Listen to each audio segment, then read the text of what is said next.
ಕರ್ತನಲ್ಲಿ ಪ್ರಿಯರೇ, ಆತ್ಮದಾಹ ಕಾರ್ಯಕ್ರಮವನ್ನು ಕೇಳಲು ನಿಮ್ಮನ್ನು ಪ್ರೀತಿಯಿಂದ ಸ್ವಾಗತಿಸ್ತೇನೆ. ದೇವರು ನಿಮ್ಮ ಪ್ರತಿಯೊಂದು ವಿಷಯಗಳಿಗೆ ಸಹಾಯಕನಾಗಿ ನಡೆಸಲಿ, ಉದ್ದೇಶ ಆಲೋಚನೆ ನೆರವೇರಿಸಿಕೊಡಲಿ. ವಿಶೇಷವಾಗಿ ಕಾರ್ಯಕ್ರಮ ನಿಮ್ಮ ಆಧ್ಯಾತ್ಮಿಕ ಜೀವಿತಕ್ಕೆ ಪ್ರಯೋಜನ ಆಗಲಿ. ಕೆಲವೊಮ್ಮೆ ಕೆಲವು ಸಂಗತಿಗಳು ನಿಮಗೆ ಕಷ್ಟವಾಗಿ ಕಂಡರೂ ದೇವರ ವಾಕ್ಯವನ್ನು ಮುಂದಿಟ್ಟುಕೊಂಡು ದೇವರಿಗೋಸ್ಕರ ನೀವು ತೀರ್ಮಾನ ತಗೊಳ್ರಿ. ದೇವರ ವಾಕ್ಯವನ್ನು ನಿಂತು ಬಿಡಬೇಡಿ. ಇವತ್ತು ನಾವೆಲ್ಲರೂ ದೇವರ ಕೆಲಸದವರು. ನಾವು ಇವತ್ತಿರ್ತೇವೆ, ಹೋಗ್ತೇವೆ. ಬಟ್ ದೇವರ ವಚನ ಸಾವಿರಾರು ವರ್ಷಗಳಿಂದ ಏಕರೀತಿಯಾಗಿದೆ. ಹಾಗಿರುವಾಗ ನಾನು ಹೇಳುವಂಥ ವಿಷಯಗಳು ವಾಕ್ಯಕ್ಕೆ ಹೋಲಿಸಿ ವಾಕ್ಯವನ್ನು ನಮ್ಮ ಜೀವಿತದಲ್ಲಿ ಅಳವಡಿಸಿಕೊಂಡು ದೇವರಿಗೋಸ್ಕರ ಜೀವಿಸೋ ತೀರ್ಮಾನ ಮಾಡೋಣ. ಆ ಮೂಲಕ ದೇವರು ನಮಗೆ ಸಹಾಯಕನಾಗಿ ಖಂಡಿತವಾಗಿ ನಡೆಸ್ತಾನೆ. ಪ್ರೇರೆ, ಕಳೆದ ದಿವಸಗಳಲ್ಲಿ ನಾವು 2ನೇ ಅರಸು 2ನೇ ಅಧ್ಯಾಯ 11ನೇ ವಚನದಿಂದ ಎಲಿಯನು ಪರಲೋಕಕ್ಕೆ ಎತ್ತಲ್ಪಟ್ಟ ವಿಷಯದಲ್ಲಿ ಧ್ಯಾನಿಸ್ತಾ ಇದ್ದೆವು. ಒಂದೆರಡು ವಾರಗಳು ಪರಲೋಕಕ್ಕೆ ಹೋಗಲಿಕ್ಕೆ ಅಡೆತಡೆಗಳು ಏನು, ಆ ಸ್ವಭಾವಗಳಿದ್ದರೆ ಹೇಗೆ, ಅವರಲ್ಲಿ ಒಬ್ಬರು ದೇವರಾಜ್ಯಕ್ಕೆ ಸೇರುವುದಿಲ್ಲ ಅಂಥೇಳಿ ನಾವು ನೋಡಿದೆವು. ಕಳೆದ ವಾರದಲ್ಲಿ ದೇವರ ಪ್ರವಾದಿಯಾದ ಎಲಿಯನು ಪರಲೋಕಕ್ಕೆ ಏರಿ ಹೋಗುವುದಕ್ಕಿಂತ ಮುಂಚೆ ಹೋರೇಬ್ ಬೆಟ್ಟದಲ್ಲಿದ್ದು ಅಲ್ಲಿಂದ ಅವನು ಗಿಲ್ಗಾಲಿಗೆ ಬರುವಂಥ ವಿಷಯದಲ್ಲಿ ನಾವು ನೋಡಿಕೊಂಡೆವು. ಹೋರೇಬ್ನ ಅನುಭವ ಒಂದು ಮರುಭೂಮಿಯ ಅನುಭವ, ಕತ್ತಲೆಯ ಅನುಭವ. ಅಲ್ಲಿ ಅವನು ಹೇಳ್ತಾನೆ, ನನ್ನ ಪ್ರಾಣ ತೆಗೆದು ಬಿಡು, ಸಾಯ್ತೇನೆ ಅಂತೇಳಿ. ಆದರೆ ಮುಂದಕ್ಕೆ ಬರುವಾಗ ಗಿಲ್ಗಾಲ್ನಲ್ಲಿ ನಾವು ನೋಡುತ್ತೇವೆ, ಅಲ್ಲಿಂದ ಹಂತ ಹಂತವಾಗಿ ಅವನು ಮುಂದೆ ಹೋಗ್ತಾ ಇರೋದನ್ನು ನಾವು ನೋಡುತ್ತೇವೆ. ಈ ಹಂತವಾಗಿ ಹೋಗುತ್ತಿರುವಂಥ ಆ ಒಂದು ಅನುಭವದಲ್ಲಿ ಗಿಲ್ಗಾಲ್ನ ಪದ ಅರ್ಥ ಏನೆಂಬುದಾಗಿ ನಾವು ನೋಡ್ಕೊಂಡಿದ್ದೇವೆ. ಹಾಗಾಗಿ ನಾವು ಆ ವಾಕ್ಯ ಭಾಗದೊಂದಿಗೆ ನಾವು ಇವತ್ತು ಮುಂದುವರಿಸೋಣ. ಪ್ರಿಯರೇ, 2ನೇ ಅಧ್ಯಾಯ 1ನೇ ವಚನ. ಯೆಹೋವನು ಎಲಿಯನನ್ನು ಸುಳಿಗಾಳಿ ಮುಖಾಂತರವಾಗಿ ಪರಲೋಕಕ್ಕೆ ಸೇರಿಸುವ ಸಮಯ ಬಂದಾಗ ಎಲಿಯನು ಎಲೀಷನ ಗಿಲ್ಗಾಲನ್ನು ಬಿಟ್ಟು ಹೊರಟನು. ಗಿಲ್ಗಾಲ್ ಅಂದರೆ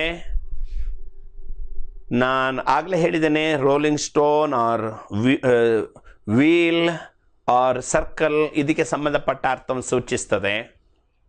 ಏನೆಂದರೆ ನಮ್ಮ ಚಿಂತಾಭಾರವನ್ನು ನಾವು ಆತನ ಮೇಲೆ ಹಾಕುವುದನ್ನು ಕಲಿತುಕೊಳ್ಬೇಕೆಂಬುದಾಗಿ. ಹೋರೇಬ್ನಲ್ಲಿ ಇದೇ ಎಲಿಯನು ಅವನ ಜೀವಿತದಲ್ಲಿ ಅನೇಕ ಶೋಧನೆಗಳನ್ನು ದಾಟಬೇಕಾಗಿ ಬಂತು. ಒಂದು ಸ್ತ್ರೀಗೆ ಭಯಪಟ್ಟು ನನ್ನ ಪ್ರಾಣವನ್ನು ತೆಗೆ ಎಂಬುದಾಗಿ 1 ಅರಸು 19ನೇ ಅಧ್ಯಾಯದಲ್ಲಿ ನಾವು ನೋಡುತ್ತೇವೆ. ನಾನು ಸಾಯ್ತೇನೆ, ನಾನು ಮರಣ ಕೊಡು, ನಾನು ಸತ್ತೋಗ್ಬಿಡ್ತೀನಿ ಅಂತೇಳಿ ಅವನು ಸಾಯುವ ವ್ಯಕ್ತಿಯ ನಾವು ನೋಡ್ತೇವೆ. ಬಾಳ್ನ ಪ್ರವಾದಿಗಳನ್ನು ಹಿಂದೆ ಮುಂದೆ ಜಾಡಿಸಿದಂಥ, ಪರಲೋಕದಿಂದ ಪ್ರಾರ್ಥಿಸಿ ಬೆಂಕಿ ನಿಳ ಮಾಡಿದಂಥ ಶ್ರೇಷ್ಠ ದೇವರ ಭಕ್ತ. ಅವನು ಸಣ್ಣ ವಿಷಯಕ್ಕೆ ಒಂದು ಸ್ತ್ರೀಗೆ ಹೆದರಿ ಪ್ರಾಣ ತೆಗಿ. ಇವತ್ತು ನಮ್ಮ ಜೀವಿತದಲ್ಲಿ ಎಷ್ಟೋ ಸಾರಿ ಆಗ್ತದೆ. ಮನೆಯಲ್ಲಿ ನಡೆಯುವಂಥ ಸಣ್ಣ ಪುಟ್ಟ ವಿಷಯಗಳಿಗೆ ನಿರಾಶರಾಗೋದು, ನಮ್ಮ ಜೀವಿತದಲ್ಲಿ ಇದ್ದ ಪ್ರಾರ್ಥನೆಯನ್ನು ನಿಲ್ಲಿಸೋದು, ಆತ್ಮೀಯತೆಯನ್ನು ನಿಲ್ಲಿಸುವುದು, ದೇವರ ಮುಂದೆ ಸ್ಟ್ರೈಕ್ ಮಾಡೋದು, ದೇವರಿಂದ ಯುದ್ಧ ಮಾಡಿ ಯಾರ ಗೆದ್ದಿದಾರ ಇಲ್ಲ. ಹಾಗಿರುವಾಗ ಇಂಥ ರೀತಿಯ ಪರಿಸ್ಥಿತಿಗಳು ನಮ್ಮ ಜೀವಿತದಲ್ಲಿ, ಇದು ಎಲಿಯನ ಜೀವನದಲ್ಲಿ ಬಂದಿತ್ತು, ಅಂಥ ಶ್ರೇಷ್ಠ ಮನುಷ್ಯನಲ್ಲಿ ಬಂದಿತ್ತು. ಆದ್ದರಿಂದ ಇವತ್ತು ಶೋಧನೆ ಕಷ್ಟಗಳು ಯಾರಿಗೂ ಬರ್ಬೋದು. ಪ್ರಿಯರೇ, ಇವತ್ತು ಆ ಕಷ್ಟದ ಸಮಯದಲ್ಲಿ ನೀವು ಹೇಗೆ ನಿಮ್ಮ ಆತ್ಮಿಕ ಜೀವಿತದಲ್ಲಿ ದೇವರನ್ನು ಹತ್ತುಕೊಳ್ತೀರಂತ ತಿಳ್ಕೊಳ್ಳೋದು ಬಹಳ ಪ್ರಾಮುಖ್ಯವಾಗಿದೆ. ಈ ಗಿಲ್ಗಾಲ್ನ ಅನುಭವದಲ್ಲಿ ಒಬ್ಬನ ಜೀವಿತದಲ್ಲಿ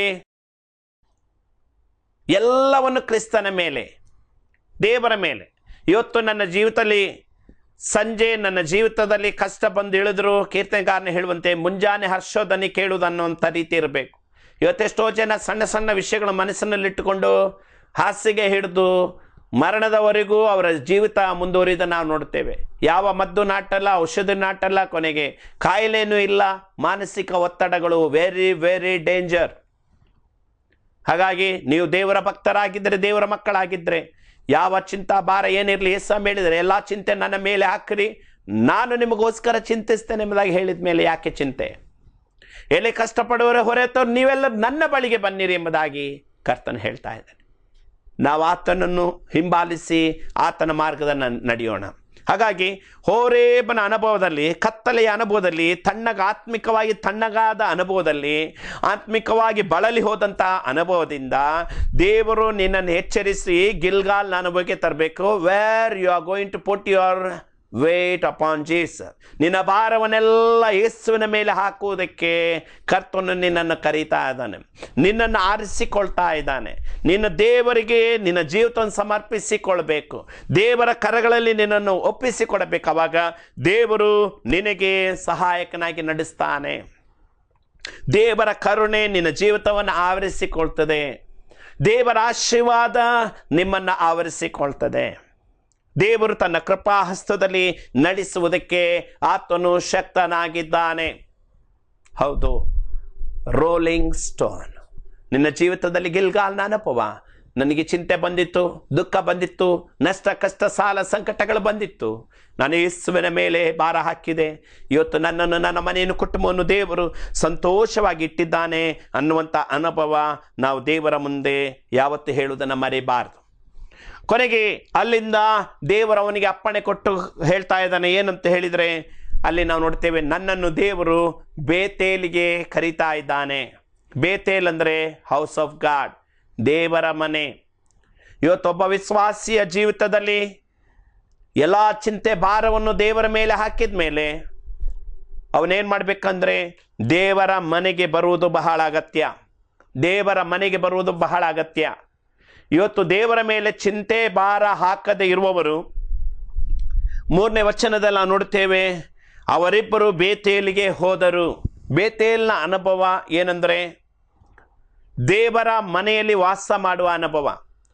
ಇವತ್ತು ಪ್ರತಿಯೊಬ್ಬರ ಜೀವಿತದಲ್ಲಿ ಒಂದು ತಿಳ್ಕೊಳ್ಬೇಕು, ನನಗೆ ದೇವರು ಮನೆಯನ್ನು ಕೊಟ್ಟಿದ್ದಾನೆ, ವಾಸಕ್ಕೆ ಸ್ಥಳವನ್ನು ಕೊಟ್ಟಿದ್ದಾನೆ, ಅಷ್ಟರಲ್ಲಿ ತೃಪ್ತಿ ಆಗಬಾರ್ದು. ನನ್ನ ಜೀವಿತದಲ್ಲಿ ನನಗೊಂದು ಒಳ್ಳೆ ದೇವರ ಮನೆಯನ್ನು ಕೊಟ್ಟಿದ್ದಾನೆ, ದೇವರ ಆಲಯವನ್ನು ಕೊಟ್ಟಿದ್ದಾನೆ, ದೇವರನ್ನು ಆರಾಧಿಸಲಿಕ್ಕೆ ಸ್ಥಳವನ್ನು ಕೊಟ್ಟಿದ್ದಾನೆ ಎಂಬುದಾಗಿ ಸಂತೋಷ ಪಡುವ ಜೀವಿತ ಆಗಿರಬೇಕು. ನೀವು ಬರೀ ನಿಮ್ಮ ಮನೆಗೆ ಮಾತ್ರ ಸಂಬಂಧಪಟ್ಟ ವ್ಯವಸ್ಥೆಯಲ್ಲಿದ್ದರೆ ಒಂದು ದಿವಸ ಈ ಲೋಕ ಜೀವನ ಮುಗಿತದೆ. ಮತ್ತೆ ಯಾರು, ಮತ್ತೆ ಎಲ್ಲಿ, ಮತ್ತೆ ಹೇಗೆ? ಹಾಗಿರುವಾಗ ನಿನ್ನ ಮನೆ ನೆನೆಸುವಾಗೆಲ್ಲ ದೇವರ ಮನೆ ನೆನೆಸಿಕೊಳ್ಳಬೇಕು. ನಿನ್ನ ಮನೆಯ ವಿಷಯದಲ್ಲಿ ನಿನ್ನ ಚಿಂತೆ ಇರುವ ಹಾಗೆ ದೇವರ ಮನೆಯ ವಿಷಯದಲ್ಲಿ ಚಿಂತೆ ಉಳ್ಳವನಾಗಿರಬೇಕು. ಆದರೆ ನೀನು ಗಿಲ್ಗಾಲ್ನ ಅನುಭವ ದಾಟದೆ ಡೈರೆಕ್ಟ್ ನೀನು ಬೇತೇಲಿಗೆ ಬರಬಾರ್ದು. ಅಂದರೆ ಚಿಂತಾ ಭಾರವನ್ನು, ಕಷ್ಟ ನಷ್ಟವನ್ನು, ರೋಗ ರುಜಿನ ಯಾವುದೇ ವಿಷಯಗಳಿರಲಿ ದೇವರ ಮೇಲೆ ಹಾಕಿ ಆತನೊಂದಿಗೆ ವೈಯಕ್ತಿಕ ಸಂಬಂಧ ಇಟ್ಟುಕೊಂಡು ನನಗೋಸ್ಕರ ಚಿಂತಿಸುವ ಒಬ್ಬ ಕರ್ತನಿದ್ದಾನೆ, ಆತನು ತಂದೆಕ್ಕಿಂತಲೂ ತಾಯಿಗಿಂತಲೂ ಶ್ರೇಷ್ಠನು, ನನ್ನ ಎಲ್ಲ ಚಿಂತೆಯನ್ನು ಆತನು ತೆಗೆದು ಬಿಟ್ಟಿದ್ದಾನೆ. ನಾವು ಐ ಆಮ್ ಫ್ರೀ ಬರ್ಡ್, ನನ್ನ ಜೀವಿತದಲ್ಲಿ ನಾನು ಸ್ವಾತಂತ್ರ್ಯವಾಗಿ ದೇವರನ್ನು ಸ್ತುತಿಸುವಂತೆ ಕರ್ತನ ನಡೆಸ್ತಾ ಇದ್ದಾನೆ ಎಂಬುದಾಗಿ ನೀನು ದೇವರಿಗೆ ಹೇಳುವಂಥ ಅನುಭವವಾಗಿರಬೇಕು, ನಿನ್ನ ಜೀವಿತ ಆಗಿರಬೇಕು. ಅದು ಬಿಟ್ಟು ಡೈರೆಕ್ಟ್ ಶಾರ್ಟ್ಕಟ್ ಆಗಿ ದೇವರ ಮನೆಗೆ ಬಂದರೆ, ದೇವರ ಮನೆಗೆ ಬೇತೇಲಿಗೆ ಬಂದರೆ ಸಭೆಯಲ್ಲಿ ಪ್ರಾಬ್ಲಮ್ ಆಗ್ತದೆ, ಚರ್ಚಲ್ಲಿ ಪ್ರಾಬ್ಲಮ್ ಆಗ್ತದೆ. Church is not the place where you are going to get repaired all the time. ಎಲ್ಲ ಸರ್ತಿ ಅವನ ಜೀವಿತದಲ್ಲಿ ವರ್ಷಗಳು ಹಲವು ಕಳೆದು ಹೋದರೂ ಅವನ ಜೀವಿತದಲ್ಲಿ ಸರಿ ಆಗ್ತಾ ಇಲ್ಲ. ಅವನಿಂದಾಗಿ ಇನ್ನು 4 ಜನರು ಅವರ ಜೀವಿತದಲ್ಲಿ ಹಾಳಾಗುವಂಥ ಪರಿಸ್ಥಿತಿ. This is not church. ದೇವರ ಆಲಯ ಕಟ್ಟುವ ವಿಷಯದಲ್ಲೇ ನಾವು ನೋಡ್ತೇವೆ, ದೇವರ ಆಲಯ ಕಟ್ಟುವ ಸಮಯದಲ್ಲಿ ಒಂದು ಉಳಿಯ ಸುತ್ತಿಗೆಯ ಯಾವುದರ ಶಬ್ದವೂ ಅಲ್ಲಿ ಕೇಳ್ತಿಲ್ಲ. ಯಾಕಂದರೆ ಎಲ್ಲವೂ ಅರಣ್ಯದಲ್ಲಿ ಅಥವಾ ಗಣಿ ಪ್ರದೇಶದಲ್ಲಿ ಎಲ್ಲ ಕೆತ್ತನೆ ಕೆಲಸ ಆಗಿ ದೇವರ ಆಲಯ ಕಟ್ಟಲ್ಪಡುವಾಗ ಯಾವ ಒಂದು ಕೆತ್ತುವಂಥ, ರಿಪೇರಿ ಮಾಡುವಂಥ, ಶುದ್ಧೀಕರಿಸುವ ಕೆಲಸ ಇರಲಿಲ್ಲ. ಬರೀ ನೇರವಾಗಿ ಆಲಯ ಕಟ್ಟುವಂಥ ಕಾರ್ಯ ಎಂಬುದಾಗಿ. ಹಾಗೆ ಇವತ್ತು ನಮ್ಮ ಚರ್ಚ್ ಅಂತ ಹೇಳಿದ ಮೇಲೆ, ದೇವರ ಆಲಯ ಅಂತ ಹೇಳಿದ ಮೇಲೆ ಅಲ್ಲಿ ಬಂದು ನಾನು ಚಿಂತಾ ಭಾರ ದುಃಖವನ್ನು ಹೇಳಿ ಉಳಿದವರಿಗೂ ಭಾರವಾಗಿರದೆ ನನ್ನ ಸಂಬಂಧ ಯೇಸು ಕ್ರಿಸ್ತನೊಂದಿಗಿರಬೇಕು. ಯೇಸುವಿನ ಮೇಲೆ ಭಾರ ಹಾಕಿ ನಾನು ನಿಶ್ಚಿಂತೆಯಾಗಿ ನನ್ನ ಜೀವಿತ ಸಾಗಿಸಬೇಕು. ನಂತರ ನಾನು ದೇವರ ಆಲಯಕ್ಕೆ ಹೋಗಿ ಆತನನ್ನು ಆರಾಧಿಸಬೇಕು. ದೇವರ ಆಲಯಕ್ಕೆ ಹೋಗುವುದೇ ಯಾಕೆ? ನಾನು ಆರಾಧಿಸುವುದಕ್ಕಾಗಿ, ದೇವರ ಮಹಿಮೆಯನ್ನು ವರ್ಣಿಸಿ ಹೇಳುವುದಕ್ಕಾಗಿ, ದೇವರ ಗ್ರೇಟ್ನೆಸ್ ಅನ್ನು ಹೇಳಿ ಹೊಗಳಿ ಹಾಡಿ ಹರಿಸುವುದಕ್ಕಾಗಿ ನಾನು ದೇವರ ಆಲಯಕ್ಕೆ ಹೋಗ್ತಾ ಇದ್ದೇನೆ. ಹೌದು, ಹಾಗಿರುವಾಗ ಗಿಲ್ಗಾಲ್ನ ಅನುಭವ ಬರದೆ ಡೈರೆಕ್ಟಾಗಿ ನೀನು ದೇವರ ಮನೆಗೆ ಅಂದರೆ ಬೇತೇಲಿಗೆ ಬಂದರೆ ಅಲ್ಲಿ ರಿಪೇರಿ ಕೆಲಸ ಆಗ್ತದೆ. ಆವಾಗ ನಿನ್ನ ಜೀವಿತದಲ್ಲಿ ಯಾವುದು ಪರಿಪೂರ್ಣ ಆಗಲಿಕ್ಕೆ ಸಾಧ್ಯ ಇಲ್ಲ. ಇವತ್ತೆಷ್ಟೋ ಜನರು ಚರ್ಚಿಗೆ ಹೋಗಿ ದೇವರ ಪ್ರಸನ್ನತೆಯನ್ನು ಅನುಭವಿಸುವ ಬದಲಿಗೆ, ದೇವರ ಸಾನ್ನಿಧ್ಯವನ್ನು ಅನುಭವಿಸುವ ಬದಲಿಗೆ ಅವ್ರೇನು ಮಾಡ್ತಾರೆ ಅಂದರೆ, ಪಾಸ್ಟರ್ ನನಗೆ ವಾಕ್ಯ ಹೇಳಿದ್ರು, ಇವ್ರು ನನಗೆ ವಾಕ್ಯ ಹೇಳಿದ್ರು, ಇವ್ರು ನನಗೆ ಹೇಳಿದ್ರು, ಅವ್ರು ಹೀಗೆ ಹೇಳಿದ್ರು, ಇವರು ಹೀಗೆ ಹೇಳಿದ್ರು. ಇದು ರಿಪೇರಿಯ ಸ್ಥಳ ಆಗ್ತದೆ. ರಿಪೇರಿಗಲ್ಲ, ನಿನ್ನನ್ನು ದೇವರಲ್ಲಿ ರಿಪೇರಿಗಲ್ಲ ಕರೆದದ್ದು, ದೇವರನ್ನು ಆರಾಧಿಸಲಿಕ್ಕೆ ಕರೆದದ್ದು. ದೇವರಿಗೆ ಆರಾಧಿಸಲಿಕ್ಕಾಗಿ ದೇವರನ್ನು ಕರೆದದ್ದು. ನಿನ್ನ ಶುದ್ಧೀಕರಣ ಬಿಡುಗಡೆ ಯೇಸುವನ್ನು ಅಂಗೀಕರಿಸಿದಾಗಲೇ ಆಗಬೇಕು, ಯೇಸುವನ್ನು ನಂಬಿದಾಗಲೇ ಆಗಬೇಕು. ಯಾವನಾದ್ರೂ ಕ್ರಿಸ್ತನಲ್ಲಿ ನೂತನ ಸೃಷ್ಟಿ ಆದನು, ಪುರಾತನವಾದದ್ದು ಕೆಲವು ಹೋಯ್ತಲ್ಲ, ಎಲ್ಲವೂ ಹೋಯಿತು. ಪ್ರಿಯ ಸಹೋದರನೇ ಸಹೋದರಿ, ನಿನ್ನ ಜೀವಿತದಲ್ಲಿ ಶರೀರ ಭಾವದ ಕರ್ಮಗಳಿದ್ದರೆ ಇವತ್ತೇ ದೇವರ ಮುಂದೆ ಸಮರ್ಪಿಸಿ ಒಪ್ಪಿಸಿಕೊಟ್ಟು ಬಿಡುಗಡೆ ಹೊಂದು. ಗಲಾತ್ಯ 5:19 14 ಗುಣಲಕ್ಷಣ: ಸಿಟ್ಟು, ಜಗಳ, ಮತ್ಸರ, ಹೊಟ್ಟೆಗಿಚ್ಚು, ಇವೆಲ್ಲ. ಇವ್ರು ಯಾರು ದೇವರ ರಾಜ್ಯಕ್ಕೆ ಹೋಗಲ್ಲ. 1 ಕೊರಿಂಥ್ಯ 6:9-10 ನೋಡ್ತೇವೆ. ಕುಡುಕರು, ವ್ಯಭಿಚಾರಿಗಳು, ವಿಟರು, ಪುರುಷಗಾಮಿಗಳು, ಬೈಯುವವರು, ಇವ್ರು ಯಾರು ಒಬ್ಬರು ದೇವರ ರಾಜ್ಯಕ್ಕೆ ಹೋಗುವುದಿಲ್ಲ. ಮೋಸಗಾರರು. ಹಾಗಾದರೆ ದೇವರ ಆಲಯದಲ್ಲ, ಅಲ್ಲಿ ಬಂದು ರಿಪೇರಿ ಆಗಲಿಕ್ಕಲ್ಲ. When you accept Jesus Christ, ಯೇಸುವನ್ನು ನೀನು ಅಂಗೀಕರಿಸಿದಾಗ, ಯೇಸುವಿನ ರಕ್ತ ತುಳಿಯಲ್ಪಟ್ಟಾಗ ನಿನ್ನ ಜೀವಿತದಲ್ಲಿ ಎಲ್ಲವೂ ನೂತನವಾಯಿತು. ಪುರಾತನವಾದದ್ದೆಲ್ಲವೂ ಅಲ್ಲೇ ಉಳಿತಲ್ಲ, ಕೆಲವು ಉಳಿತಲ್ಲ, ಎಲ್ಲವೂ ಹೋಯಿತು. That is salvation. ಇವತ್ತೆಷ್ಟೋ ಚರ್ಚ್ಗಳಲ್ಲಿ ದೇವರ ಸೇವಕರಿಗೆ ಚರ್ಚ್ ನಡೆಸುವುದೇ ತಲೆನೋವಾಗಿದೆ. ಯಾಕಂದರೆ ಇಂಥ ರೀತಿಯಾಗಿ ರಿಪೇರಿ ಆಗೋದೇ ಇಲ್ಲ.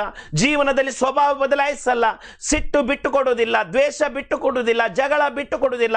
ಒಬ್ಬನಿಗಿಂತ ಒಬ್ಬರು ನಾನು ಮೇಲಂತೇಳಿ ಪೌಲ ಹೇಳ್ತಾನೆ, ಇನ್ನೊಬ್ಬರು ನಿಮಗಿಂತ ಶ್ರೇಷ್ಠ ಅಂತ ತಿಳ್ಕೊಳ್ಳಿ, ನೀವು ಕನಿಷ್ಠ ಅಂತ ತಿಳ್ಕೊಳ್ಳಿ ಅಂತ ಪೌಲ ಹೇಳ್ತಾನೆ. ಆದರೆ ಉಲ್ಟಾ, ನಾನು ಗ್ರೇಟ್ ಆಗಬೇಕು, ನನ್ನ ಮಕ್ಕಳು ಗ್ರೇಟ್ ಆಗಬೇಕು, ನನ್ನದು ಎಲ್ಲ ಶ್ರೇಷ್ಠ ಆಗಬೇಕು, ಎಲ್ಲರಿಗಿಂತ ನಾನು ಮುಂದೆ ಇರಬೇಕು. ಅದು ಲೋಕದ ಸೈತಾನನ ಆತ್ಮ. ಅದು ದೇವರ ಆತ್ಮ ಹಾಗಲ್ಲ. ನಾವೆಲ್ಲರೂ ಒಂದೇ, ನಾವೆಲ್ಲರೂ ಸಹೋದರ ಸಹೋದರಿ, ಕ್ರಿಸ್ತನ ಮಕ್ಕಳು ಎಂಬುದಾಗಿ ಹೇಳುವಂಥದ್ದು ದೇವರ ವಚನ. What's happening today? ದೇವರ ಮನೆಯಲ್ಲಿ ಅದು ಆಗಬಾರ್ದು.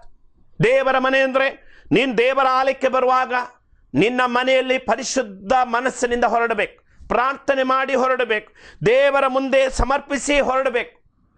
ದೇವರೇ, ನಾನು ನಿನ್ನ ಆಲಯಕ್ಕೆ ಹೋಗ್ತಾ ಇದ್ದೇನೆ, ಪ್ರಾರ್ಥಿಸಲಿಕ್ಕೆ ಹೋಗ್ತಾ ಇದ್ದೇನೆ, ಆರಾಧನೆ ಮಾಡಲಿಕ್ಕೆ ಹೋಗ್ತಾ ಇದ್ದೇನೆ. ನೀನು ಇವತ್ತು ನಮ್ಮ ಮಧ್ಯದಲ್ಲಿ ಇಳಿದು ಬರಬೇಕು, ಪರಲೋಕದ ಪ್ರಸನ್ನತೆಯನ್ನು ಅನುಭವಿಸಬೇಕು, ಪವಿತ್ರಾತ್ಮನ ಅನುಭವನ ಹೊಂದಿಕೊಳ್ಳಬೇಕು. ಕರ್ತನೇ, ನೀನು ಸಹಾಯ ಮಾಡಿ ಪ್ರಾರ್ಥನೆ ಮಾಡಿ ಪ್ರಿಪೇರ್ ಆಗಿ ಹೊರಡು.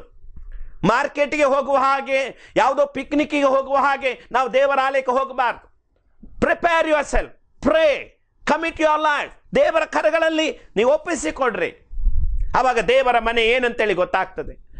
ಎಷ್ಟೋ ಜನರಿಗೆ ಚರ್ಚ್ ಅಂತ ಹೇಳಿದರೆ ಜಗಳದ ಸ್ಥಳ ಆಗಿದೆ, ದ್ವೇಷ ತೋರಿಸುವ ಸ್ಥಳ ಆಗಿದೆ, ಒಂಥರ ಒಬ್ರಿಗೊಬ್ರು ಮುಖ ತಿರುಗಿಸುವ ಸ್ಥಳ ಆಗಿದೆ. ನೀವು ದೇವರ ಆಲಯಕ್ಕೆ ಫಿಟ್ ಅಲ್ಲ ಅಂತೇಳಿ ದೇವರ ಮುಂದೆ ತಿಳ್ಕೊಳ್ಳಿ. ದೇವರ ಮುಂದೆ ನಮ್ಮನ್ನು ತಗ್ಗಿಸಿಕೊಳ್ಳ. ನಾವು ಒಬ್ರನ್ನೊಬ್ರು ಸರಿಪಡಿಸಲಿಕ್ಕೆ, ತೀರ್ಪು ಮಾಡಲಿಕ್ಕೆ ದೇವರು ನಮಗೆ ಹೇಳಿಲ್ಲ. ನಮ್ಮನ್ನು ನಾವೇ ಸರಿಪಡಿಸಲಿಕ್ಕೆ ಮಾತ್ರ ದೇವರ ವಾಕ್ಯ ಹೇಳ್ತದೆ. ಹೋರೇಬಲ್ಲಿದ್ದಂಥ ಈ ಎಲಿಯನು ದೇವರ ಆರ್ಡರ್ ವೈಸ್ ಅಲ್ಲಿ ಹೇಳ್ತಾ ಇದ್ದಾನೆ, ಗಿಲ್ಗಾಲಲ್ಲಿ ನಿನ್ನ ಕೆಲಸ ಎಲ್ಲ ಆಗಬೇಕು. ಏನೆಲ್ಲ ಹಾಕಬೇಕು? ನಿನ್ನ ರಿಪೇರಿ ಕೆಲಸ, ನಿನ್ನ ತಿದ್ದುವಿಕೆ, ನಿನ್ನ ಸರಿಪಡಿಸುವಿಕೆ, ಕ್ರಮಪಡಿಸುವಿಕೆ ಎಲ್ಲವೂ ನಿನ್ನ ಗಿಲ್ಗಾಲಲ್ಲಿ ಆಗಬೇಕು. Then only you are suppose to come to Bethel. ಇವತ್ತು ನಮ್ಮ ಜೀವಿತ ಏನಾಗಿದೆ? ದೇವರ ಆಲಯ, ದೇವರ ಮನೆ ಅಂದರೆ ಪರಲೋಕದ ವಾತಾವರಣ ಅನುಭವಿಸುವಂಥ ಸ್ಥಳ, ದೇವರ ಪ್ರಸನ್ನತೆ ಅನುಭವಿಸುವ ಸ್ಥಳ, ಕ್ರಿಸ್ತನ ಪ್ರೀತಿಯನ್ನು ಅನುಭವಿಸುವಂಥ ಸ್ಥಳ. ಯಾವ್ಯಾವ ಚರ್ಚ್ಗಳಲ್ಲಿ, ಸಭೆಗಳಲ್ಲಿ ಅನುಭವ ಇದೆಯೋ ಅದಕ್ಕಾಗಿ ನಾನು ದೇವರಿಗೆ ಸ್ತೋತ್ರ ಹೇಳ್ತೇನೆ. ಪ್ರಿಯರೇ, ನಿಜವಾಗಿ ಇದಕ್ಕಿಂತ ದೊಡ್ಡ ಐಶ್ವರ್ಯ ನಮ್ಮ ಜೀವಿತದಲ್ಲಿ ಇನ್ನೊಂದಿಲ್ಲ. ಯಾಕಂದ್ರೆ ದೇವರು ಅದನ್ನೇ ಬಯಸ್ತಾ ಇದ್ದಾನೆ. ಯಾಕಂದರೆ ನಾವೆಲ್ಲ ಪರಲೋಕಕ್ಕೆ ಹೋಗೋ ದಾರಿಯಲ್ಲಿದ್ದೇವೆ. ಆದರೆ ಕಚ್ಚಾಟ, ಜಗಳ, ಹರ್ಕೊಂಡು ನುಂಗುವಂಥ ಪರಿಸ್ಥಿತಿ ಇದ್ದರೆ ಎಲ್ಲಿಗೆ ಹೋಗಲಿಕ್ಕೆ ಸಾಧ್ಯ? ಹಾಗಾಗಿ ಗಲಾತ್ಯ 5:19, 1 ಕೊರಿಂಥ್ಯ 6:9-10, ನೆವರ್ ಫರ್ಗೆಟ್. ಯಾಕಂದ್ರೆ ಯಾವತ್ತೂ ನೀವು ದೇವರ ರಾಜ್ಯದ ವಿಷಯದ ಚಿಂತೆ ಮಾಡ್ತಿದ್ದೀರೋ ಈ ವಾಕ್ಯವನ್ನು ಮುಂದಿಟ್ಟುಕೊಂಡೇ ಚಿಂತೆ ಮಾಡ್ರಿ. ಯಾಕಂದ್ರೆ ಇಂಥ ಕಾರ್ಯಗಳು ಮಾಡುವವರೊಬ್ಬರು ದೇವರ ರಾಜ್ಯಕ್ಕೆ ಬಾಧ್ಯರಾಗುವುದಿಲ್ಲ ಅಂತ ಹೇಳಿ ನಾನು ಹಿಂದೆ ಹೇಳಿದಂತೆ ಈಗಲೂ ನಿಮ್ಮನ್ನು ಎಚ್ಚರಿಸ್ತೇನೆ. ದೇವರ ಹತ್ರ ನಾವು ಪ್ರಾರ್ಥಿಸೋಣ. Bethel is not a conflict place. ಜಗಳದ ಸ್ಥಳ ಅಲ್ಲ, ಆರ್ಗ್ಯುಮೆಂಟ್ ಸ್ಥಳ ಅಲ್ಲ, ನಾನು ಮೇಲೆ ಅವನ ಮೇಲೆ ಅಂತ ಹೇಳುವಂತ ಸ್ಥಳ ಅಲ್ಲ.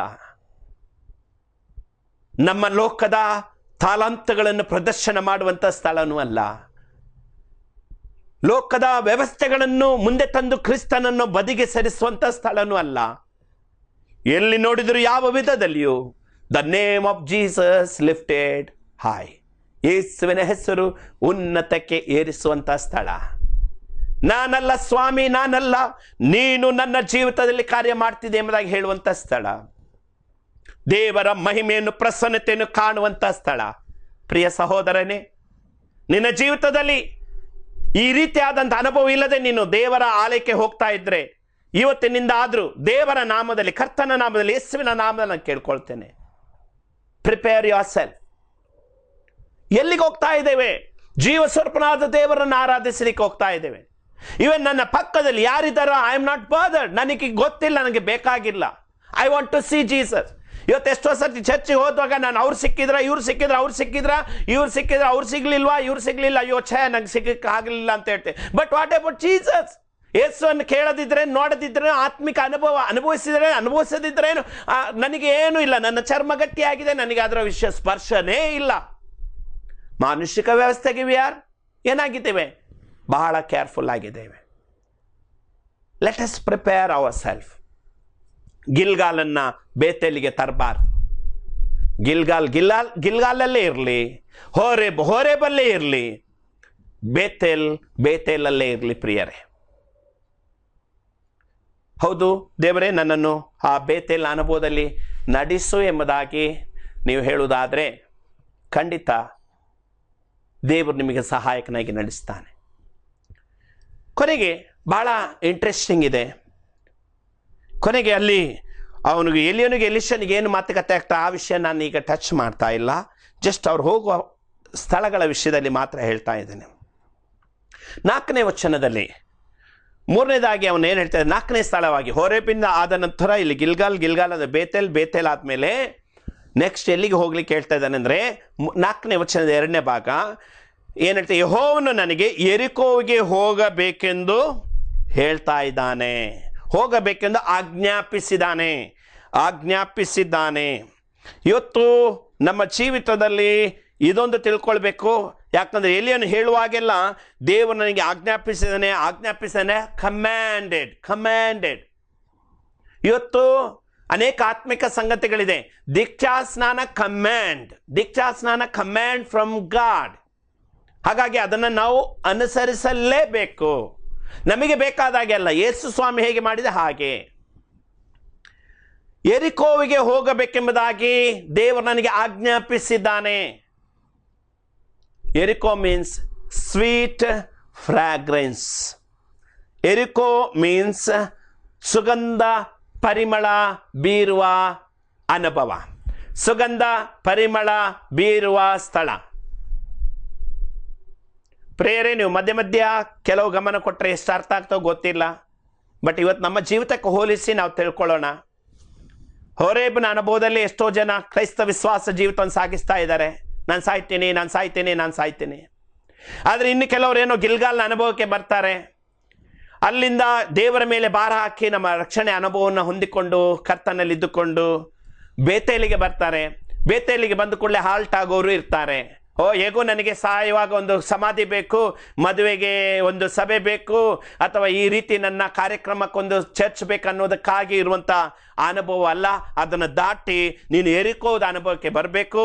ಯೆರಿಕೋ ಅನುಭವ ಅಂದರೆ ಯೇಸು ಕ್ರಿಸ್ತನ ಗುಣಲಕ್ಷಣಗಳನ್ನು ತೋರಿಸಿ ಸುಗಂಧ ಪರಿಮಳ ಬೀರುವಂಥ ಅನುಭವ. ಪ್ರಸಂಗಿ 7ನೇ ಅಧ್ಯಾಯದಲ್ಲಿ ಏನು ನೋಡ್ತೇವೆ ಅಂದರೆ ಸುಗಂಧ ತೈಲಕ್ಕಿಂತ ಒಳ್ಳೆಯ ಹೆಸರು ಉತ್ತಮ ಎಂಬುದಾಗಿ. ಅಂದರೆ ನೀನು ಸಭೆಯಲ್ಲಿದ್ದಾಗ ಕ್ರಿಸ್ತನ ಹಾಗೆ ನಿನ್ನ ಜೀವಿತ ಇದ್ದು ಕ್ರಿಸ್ತನ ಪರಿಮಳವಾಗಿರಬೇಕು. ಇವತ್ತೆಷ್ಟೋ ಜನರಿಂದ ಸಭೆಯಲ್ಲಿ ಸೇವಕರಿಗೆ ಇಷ್ಟು ಕಂಟಕ ಆಗಿರ್ತದೆ, ಅವ್ರು ಪಡಬಾರ್ದ ಯಾತನೆ ಕಷ್ಟಗಳನ್ನು ಅನುಭವಿಸ್ತಾ ಇರ್ತಾರೆ. ಯಾಕಂದರೆ ಇವರ ಕೆಲಸ ಬರೇ ಉಪದ್ರ ಕೊಡೋದೆ, ಇವರ ಕೆಲಸ ಬರೇ ಒಂದು ರೀತಿ ಎಲ್ಲ ವಿಷಯಗಳಿಗೂ ಅಡ್ಡಿಪಡಿಸುವುದೇ. ಆದರೆ ಒಂದು ತಿಳ್ಕೊಳ್ಳೋಣ, ದೇವರು ನ್ಯಾಯ ತೀರಿಸುವ ದೇವರಾಗಿದ್ದಾನೆ. ದೇವರದು ದೇವರು ನೋಡ್ಕೊಳ್ತಾನೆ. ಆದರೆ ನಾನು ಅದಕ್ಕೆ ಯೂದನ ಸ್ಥಾನದಲ್ಲಿ ಆಗಲಿ ಇನ್ನೊಬ್ಬರ ಸ್ಥಾನದಲ್ಲಿ ಇದ್ದು ಅಡಚಣೆಗೆ ಕಾರಣ ಆಗಬಾರ್ದು. ನಾನು ನನ್ನ ಸಂತತಿ ಇರಬಾರ್ದು. ನನ್ನನ್ನು ದೇವರು ಆಲಯದಲ್ಲಿ ಇಟ್ಟಿದ್ರೆ ನಾನು ಏರಿಕೋದ ಅನುಭವವನ್ನು ತೋರಿಸಬೇಕು. ಎಂಥ ಒಳ್ಳೆ ಬ್ರದರ್, ಎಂಥ ಒಳ್ಳೆ ಸಿಸ್ಟರ್, ಎಷ್ಟು ತಾಳ್ಮೆ, ಎಷ್ಟೊಂದು ಕ್ರಿಸ್ತನ ಹಾಗೆ ಗುಣಲಕ್ಷಣ. This is certificate, this is the certificate. ಈ ಒಂದು ಅನುಭವನೇ ನಮ್ಮಿಂದ ಕರ್ತನು ಬಯಸ್ತಾ ಇದ್ದಾನೆ. ಮುಂದಿನ ವಾರದಲ್ಲಿ ಆ ವಾಕ್ಯ ಭಾಗವನ್ನು ನಾನು ಮುಂದುವರಿಸ್ತೇನೆ. ದೇವರು ತಾನೇ ನಮಗೆ ಸಹಾಯಕನಾಗಿ ನಡೆಸಲಿ. ಕರ್ತನಿ ಮಾತುಗಳನ್ನು ಆಶೀರ್ವಿಸಲಿ. ಪ್ರಾರ್ಥಿಸೋಣ. ಪ್ರೀತಿ ಸ್ವರೂಪನಾದ ದೇವರೇ, ನಮ್ಮ ಒಳ್ಳೆಯ ರಕ್ಷಕನೇ ನಿನಗೆ ಸ್ತೋತ್ರ ಸಲ್ಲಿಸ್ತೇವೆ.